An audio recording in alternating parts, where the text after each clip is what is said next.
Just after 10:30 on the night of October 11th, 1973, two men walked into the Jackson County Sheriff's Office in Pascagoula, Mississippi, and asked to report a crime. One was 42, one was 19. They had been fishing. They still smelled like the river. The older man did most of the talking, and what he described was not a crime. It was something the deputies had no form for. A craft, blue light, 3 figures that floated, and a medical examination conducted by something that looked, he said, like a single enormous eye. The deputies listened. Then they did something that, in hindsight, may be the most important decision anyone made in the entire history of American abduction research. They stood up, left the room, and closed the door. And they did not turn off the tape recorder. The two men did not know that. For the next several minutes, they talked to each other the way people talk when they believe no one is listening. That tape still exists. I have listened to it more times than I can count. And here is what I keep coming back to. The deputies were not trying to document an encounter. They were trying to catch a lie. They expected laughter. They expected a nudge, a wink, a muttered, "We really got them." They got none of that. What they got instead was the sound of two grown men coming apart. So let's start with what we know. Charles Hickson was a foreman at F.B. Walker & Sons shipyard in Pascagoula, a working town on the Gulf Coast, where the boats are built by men with rough hands, and the evenings smell like salt and diesel. He had served in the army. He had a family. He was, by every account I have found, a steady, unremarkable, well-liked man who liked to fish after a shift. Calvin Parker was 19 years old, newly hired at the same yard, a job Hickson had helped him get. Parker had a wedding coming up in about a month. He had, in his own words years later, very simple plans: get married, have children, buy a house, retire, fish. On the evening of October 11th, they drove to an abandoned stretch of the west bank of the Pascagoula River, near the old Chowpeter shipyard, and threw their lines in. It was a Thursday. The fishing was poor. Then, according to both men, they heard a sound. Hickson described it as a whirring or a zipping, something mechanical that came from behind them. Parker, who was closer to the water, said he first noticed blue light reflecting off the river and assumed it was the police coming to run them off the property. It was not the police. What they described, and what they would go on describing, separately and together for the rest of their lives, was an oval craft roughly 30 to 40 feet across, with flashing blue lights hovering a few feet off the ground. An opening appeared where there had been no seam, and 3 beings came out. I want to be careful with this part, because it is the part that gets the case dismissed by people who have never actually read it. These were not the smooth, large-eyed grays of later pop culture. Hickson described them as about 5 feet tall, with wrinkled, gray, leathery skin, no visible eyes, a slit for a mouth, protrusions where the nose and ears should be, which he compared to carrots. Their hands were claws, like a crab's or a lobster's. Their movements struck him as mechanical, almost robotic, and he said so openly. He did not try to make them sound like anything anyone had seen before. He described what he saw and let it be ugly. 2 of them took Hickson, 1 took Parker. Parker fainted, or said he did. Hickson stayed conscious, paralyzed, and was floated into a bright interior where a device, the eye, moved over his body. He estimated the entire event at around 20 minutes. Then they were back on the bank. The craft was gone. The river was quiet. Quiet. That word is going to matter. The men sat in Hickson's car. Parker, by his own later telling, was in a state he could barely describe. They did not call the sheriff first. They called Keesler Air Force Base in Biloxi. The Air Force, which had shut down Project Blue Book 4 years earlier, told them, in effect, that it no longer handled such reports, and that they should contact local law enforcement. So, they drove to the Jackson County Sheriff's Office. And this is where the story stops being a story and becomes a record. Sheriff Fred Diamond and Captain Glenn Ryder interviewed the men. Both officers were, reasonably skeptical. Ryder would later say he assumed the two had been drinking. The interview was taped. Then the deputies left the room, and the tape continued to roll. I am not going to perform the tape for you. It deserves better than that. But the published portions are public, and I will tell you what is on them. Parker, the teenager, says he has to get home and get to bed, or get some nerve pills, or see a doctor. Something, because he cannot stand it. Hickson tells him that it scared him to death too. He calls him son. He says you cannot get over a thing like this in a lifetime. At one point, Hickson appears to pray. Captain Ryder, who listened to that tape in 1973 and was still being asked about it decades later, said the same thing every time. You don't fake fear. They were fearful. You don't fake fear. Sit with that for a second, because it is a law enforcement officer, not a UFO researcher, saying it. A man whose entire job was reading people in small rooms. He walked into that room expecting a hoax and walked out with a recording he could not explain, and he never, as far as I can find, changed his mind about what he heard. Now, here is where the official account and the official paperwork begin to part ways. And I need to introduce you to someone who is not in any book. Her name was Loretta Vance. She worked nights at the Jackson County Jail from 1971 until she retired in 1989. Her job title on the county rolls was matron, which in practice meant she answered the phone, logged the door, and kept the coffee going for the deputies. She died in 2016. Her daughter, Denise, contacted me after I published a short piece on the 50th anniversary of the case, and she had something I did not expect. Her mother's spiral notebook from that year, not a diary, a work log, pen times, names, who came in, who went out. The entry for the night of October 11th is 3 lines long. The first reads, in Loretta's handwriting, 2 men, River, 1034. The second reads, Captain R and Sheriff, in W them. Tape on. And the third, which Denise says her mother underlined at some later date in a different pen, reads, Reel 2, 1152, sent up with capped. Reel 2. I want to be careful here. 1 line in a notebook, written by a woman who is no longer alive, proves nothing. I know that. But I have gone through every published excerpt of the Pascagoula tape, every transcript, every archive I could get access to, and I cannot find a Reel 2. The recording we have is, by any reasonable listening, a fragment. It begins after the interview has already started. It ends before the men leave. Where is the rest? When I asked that question of the Jackson County Sheriff's Office, I was told, politely and finally, that materials from that era had been transferred. I asked, transferred where? I was told that information was not available. Transferred. Not destroyed, not lost, transferred, which means it went somewhere, and that somewhere has no name. This is a pattern I have seen before, and I want you to see it too, because the Pascagoula case does not exist alone. It sits inside the autumn of 1973. A seasoned researcher, David Webb, would later document as the year of the humanoids, when occupant reports across the American South piled up faster than anyone could file them. On the same night, a few hours earlier, a Pascagoula service station operator named Larry Booth had called the sheriff to report a strange craft with a blinking light passing overhead. He had no idea who Hickson and Parker were. He was simply a man who saw something and picked up the phone. And then, 45 years later, another thread.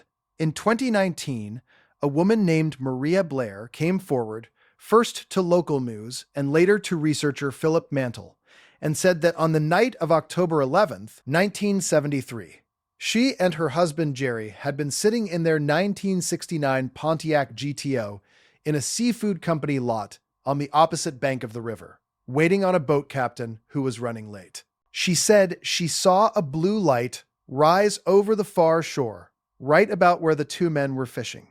She said it moved along the river without sound. She said she heard a splash and then something in the water that she thought looked like a person.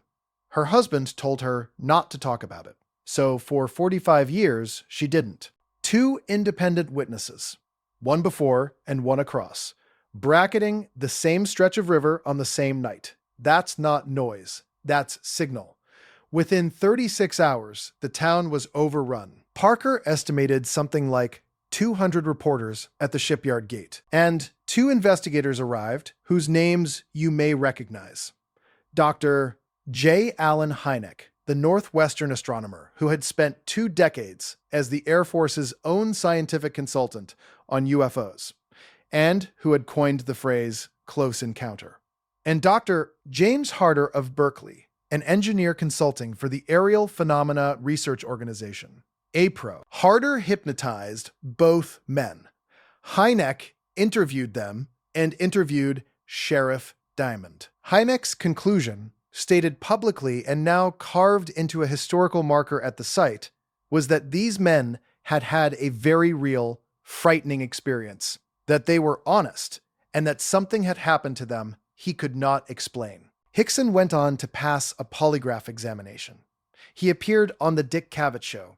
He wrote a book, UFO Contact at Pascagoula, and told the story to anyone who would listen until he died in 2011, at the age of 80. Parker did the opposite. He moved. He changed jobs. When people figured out who he was, he moved again. He told the Associated Press on the 40th anniversary that it was something he really didn't want to happen. He did not write his own account, Pascagoula, the closest encounter, until 2018.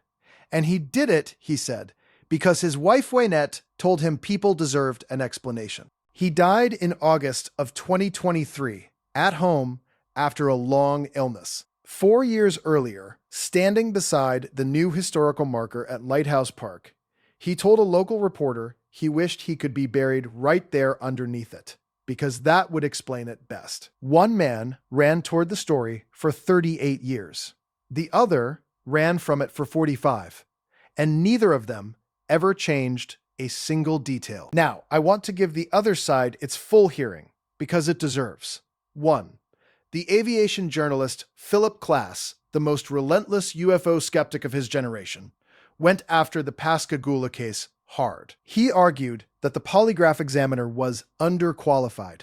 He pointed out that a bridge tender on duty nearby reported seeing nothing. He noted, correctly, that Hickson's later claims of additional contact in 1974 stretched credibility, and that a man who enjoys attention may unconsciously shape a story toward the attention. Others have proposed a kind of waking dream state, a shared hallucination brought on by fatigue and a few beers.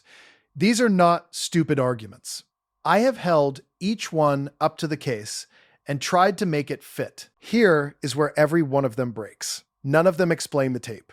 A waking dream does not produce two men privately begging each other for nerve pills at 11 at night in a sheriff's office. A hoax for attention does not produce a 19-year-old who then spends half a century hiding from the attention. And a bridge tender looking the wrong way at the wrong moment does not erase a service station operator, a couple in a GTO, and a notebook that says real too.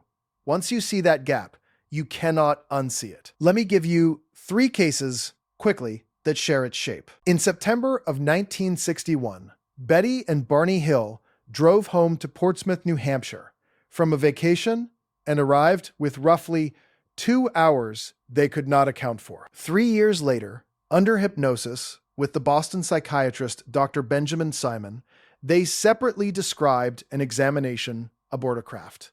Simon himself did not believe the event was physically real, and said so. But the Hills' terror on his tapes was not in dispute. In November of 1975, near Snowflake, Arizona, a logging crew of 7 watched a beam of light strike Travis Walton and throw him to the ground. 6 men drove away and reported him missing. Walton reappeared 5 days later. The 6 witnesses, the men who did not go anywhere, took polygraph examinations, and 5 of the 6 passed, with the 6th inconclusive. The examiner did not test whether the craft was real. He tested whether the men were lying about what they saw. They were not. And in September of 1994, at the aerial school outside Ruwa, Zimbabwe, some 60 children reported a craft and small figures at the edge of the playground during morning break. The Harvard psychiatrist Dr. John Mack flew in and interviewed them. What struck him was not the story, it was the affect. The children were frightened in a way children cannot be coached to be. 3 continents, 3 decades.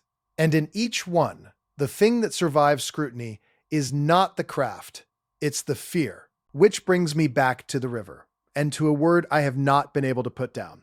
A man named Dale Pruitt worked the welding line at Walker Shipyard from 1969 to 1983. He was 31 that October, and he knew Charlie Hickson the way you know a foreman, which is to say he watched him all day and didn't think about him much. Pruitt died in 2009. His son found a set of legal pads in a tackle box in the garage, and in 2024 he mailed me photocopies because he said his father always meant to do something with them and never did. Pruitt's notes are not about the night of October 11th. He wasn't there. They are about the weeks after, and they are strange in a way I did not expect. He wrote that Charlie changed, but not in the way everyone assumed. He was not jumpy. He was not talkative. Pruitt wrote that 3 or 4 times a day, mid-sentence, mid-task, Hickson would simply stop, tilt his head a few degrees, go still, then resume as if nothing had happened. Pruitt timed one of these on a break with his wristwatch because he said it was starting to bother him. 11 seconds. He wrote that number down and then wrote, "Don't know why I timed it. Don't know why I timed it." That's not the detail someone invents.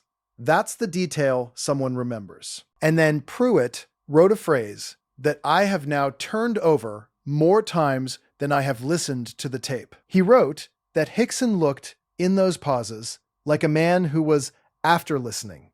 He put it in quotes himself, as though he knew it was not quite a word. Further down the same page, he tries to explain it. Not listening for something coming, listening for something that had already passed. The way you strain after a sound you are no longer sure you heard. After listening. I don't know what to do with that.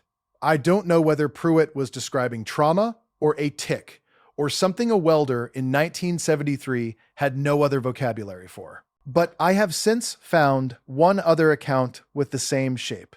A 1981 letter in a private collection of APRO correspondence, written by a woman in Gautier, Mississippi, who signed herself only as I. Boudreaux, describing her brother, who had seen a blue light over the river the same autumn. She wrote that ever since, he would stop and lean his head like he was hearing the tail end of it. Different writer, different decade, same posture. I am not suggesting these 2 people were describing the same phenomenon. I am noting that neither of them had read the other. This is where the absence begins to thicken, and I want to be precise about it. The APRO files, which should have held Harder's original hypnosis tapes and Hynek's interview with Sheriff Diamond, sat in storage in Arizona for decades after the organization dissolved. They were not released, they were not cataloged. In late 2023, they were finally donated to the National UFO Historical Records Center in Albuquerque, where the director, David Marler, located 5 audio recordings connected to Pascagoula. 5 reels that had been, for all practical purposes, missing for 50 years. So recordings do surface. That is the good news. But notice what it tells you. The single best documented abduction case in American history had the majority of its primary audio sitting in boxes no one could open for half a century. And we still do not have reel 2. We have 5 recordings from a private research group that went dormant. We have a fragment of a county tape. And we have a matron's notebook that says the county tape was longer, the record thins exactly where it should be thickest. That is not an accusation. It may be something more troubling than an accusation. It may be what a bureaucracy does instinctively when it encounters a category of event it has no procedure for. Don't file what you can't resolve. Don't create a record that will demand a follow-up you don't know how to conduct. Transfer it, archive it off-site. Let the word transferred do the work that an answer should do. The deeper I went, the stranger the picture became. Not because of what I found, because of how neatly everything I couldn't find lined up.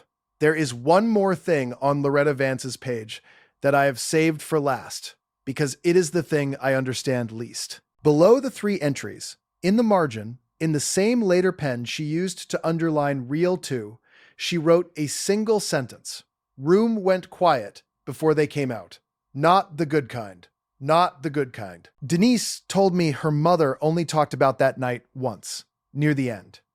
She said the door to the interview room was solid but not soundproof, and that through it, she had heard the 2 men talking, low and urgent, for a long time. And then, she said, they stopped.